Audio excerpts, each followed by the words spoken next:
దాదాపు 1000 కోట్ల రుణాలు తీసుకునే గొట్టిన కేసులో ఎంపీ కనుమూరు రఘురామకృష్ణరాజుకి తెలంగాణ హైకోర్టు గట్టి షాక్నిచ్చింది. Rural Electrification Corporation Limited REC తనను ఉద్దేశపూర్వక రుణ ఎగవేతదారుడుగా ప్రకటించడానికి సవాల్ చేస్తూ హైకోర్టును ఆశ్రయించిన ఎంపీ రఘురామకృష్ణరాజును ఉద్దేశించి ఘాటు వ్యాఖ్యలు చేసింది.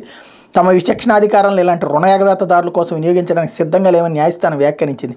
దీనిపై 3 వారాల్లో రివ్యూ కమిటీని ఆశ్రయించాలని చట్టానికి అనుగుణంగా కమిటీ తగిన నిర్ణయం తీసుకుంటుందని స్పష్టం చేసింది. సింగిల్ జడ్జి ఇచ్చిన ఆదేశాల్లో తాము జోక్యం చేసుకునేందుకు ఎలాంటి కారణం కనిపించడం లేదని పేర్కొంది.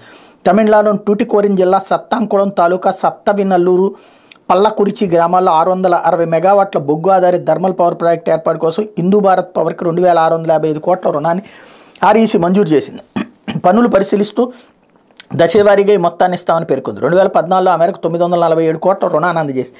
ఆ సమయంలో రఘురామకృష్ణరాజు ఆయన సతీమణి రమాదేవి ఇందులో హిందూ భారత్ డైరెక్టర్గా ఉన్నారు. అయితే ఇందులో దాదాపు 500 కోట్ల హిందూ భారత్ ఇతర కంపెనీలకు మళ్లించినట్టు ఆర్ఈసీ తమ రుణ ఎగవేతదారులుగా ఆర్ఈసీ గుర్తించింది. దీంతో తదుపరి విడుదల కావాల్సిన రుణాన్ని నిలిపివేసి ఉద్దేశపూర్వక రుణ ఎగవేతదారుడిగా ప్రకటించింది.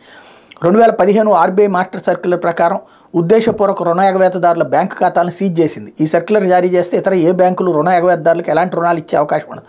తమను రుణ ఎగవేతదారులకు గుర్తించి 2022 జూన్ 16న సర్క్యులర్ జారీ చేయడానికి క్రిమినల్ కేసు నమోదు చేయడానికి సవాల్ చేస్తూ రఘురామకృష్ణరాజు రమాదేవి తెలంగాణ హైకోర్టును ఆశ్రయించారు. దీనిపై విచారణ చేపట్టిన సింగిల్ జడ్జి అన్ని అవకాశాలు ఇచ్చిన తర్వాత ఆర్ఈసీ కమిటీ పిటిషనర్లకు సర్క్యులర్ జారీ చేసేందని స్పష్టం చేశారు. చట్ట ప్రకారమే ఆర్ఈసీ వ్యవహరించిందని, ఆ సర్క్యులర్లో జోక్యం చేసుకునేందుకు తమకు ఎలాంటి కారణాలు కనిపించడం లేదని స్పష్టం చేస్తూ రఘురామకృష్ణరాజు రమాదేవి పిటిషన్లు కొట్టివేశారు.